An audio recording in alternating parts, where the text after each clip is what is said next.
மின்மினி தமிழர்களுக்காகவே வந்தாச்சு முதல் hyperlocal social media app. உடனே டவுன்லோட் பண்ணுங்க.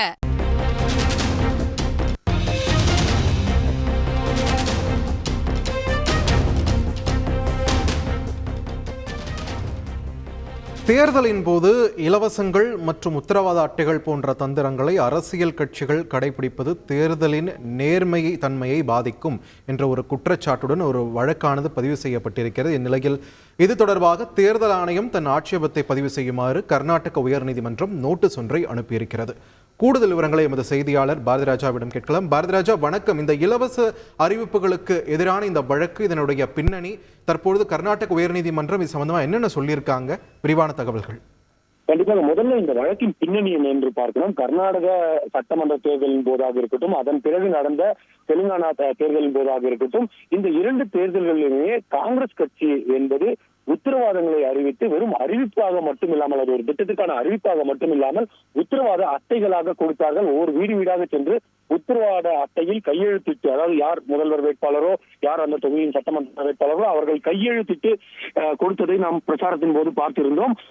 இது தொடர்பாக மதசார்பற்ற ஜனதாதள கட்சியைச் சேர்ந்த இளைஞரணி தலைவர் நிக்கில் குமாரசாமி, அதாவது குமாரசாமியின் மகன், ஒரு பொதுநல மனு ஒன்றை கர்நாடக உயர்நீதிமன்றத்தில் தாக்கல் செய்திருந்தார்.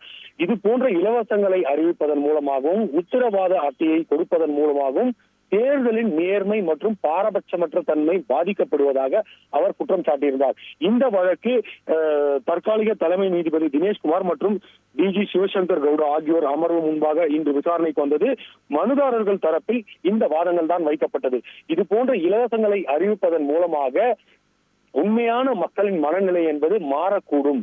ஏனென்றால் இந்த உத்தரவாத அட்டைகளை அளிப்பதன் மூலமாக அவர்களை கவர்ந்திருக்கும் நடவடிக்கைகளில் அரசியல் கட்சிகள் ஈடுபடுகின்றன. எனவே இதற்கு கடுமையான நடவடிக்கையை ஒழுங்குமுறைப்படுத்த வேண்டும் தேர்தல் ஆணையம் என்ற ஒரு கோரிக்கையை மனுதாரர் தரப்பு வழக்கறிஞர்கள் முன்வைத்தார்கள். இந்த வாதத்தை கேட்ட பின்னர் நீதிபதிகள் ஒரு நோட்டீஸ் ஒன்றை இந்திய தேர்தல் ஆணையம், அதே போல மாநில தேர்தல் ஆணையம், இந்திய சட்டத்துறை ஆகிய 3 பேருக்கும் நோட்டீஸ் அனுப்பியிருக்கிறது. இந்த மனு தொடர்பாக தங்களது கருத்துக்கள் மற்றும் ஆட்சேபங்களை பதிவு செய்யுங்கள். ஏனென்றால் தேர்தலின் போது லஞ்சம் கொடுப்பது எந்த மாதிரியான குற்றமோ அதே வகையில் தான் உத்தரவாத அட்டைகளை வழங்குவதும் கூட என்ற ஒரு வகையில் மனுதாரர் தரப்பு வாதங்கள் வைக்கப்பட்டது. எனவே இது தொடர்பாக உங்கள் கருத்துக்களையும் ஆட்சேபங்களையும் பதிவு செய்யுங்கள் என நோட்டீஸ் அனுப்பியிருக்கிறது. இன்னும் சில ஓரிரு மாதங்களே உள்ள நிலையில் பாராளுமன்ற தேர்தலுக்கு இந்த ஒரு நோட்டீஸ் ஆனது மிக முக்கியத்துவம் பெற்றிருக்கிறது என்பதை பார்க்கலாம். நன்றி பாரதிராஜா, உங்களுடைய விரிவான தகவல்களுக்கு. மின்மினி தமிழர்களுக்காகவே வந்தாச்சு முதல் ஹைப்பர்லோக்கல் சோஷியல் மீடியா ஆப். உடனே டவுன்லோட் பண்ணுங்க.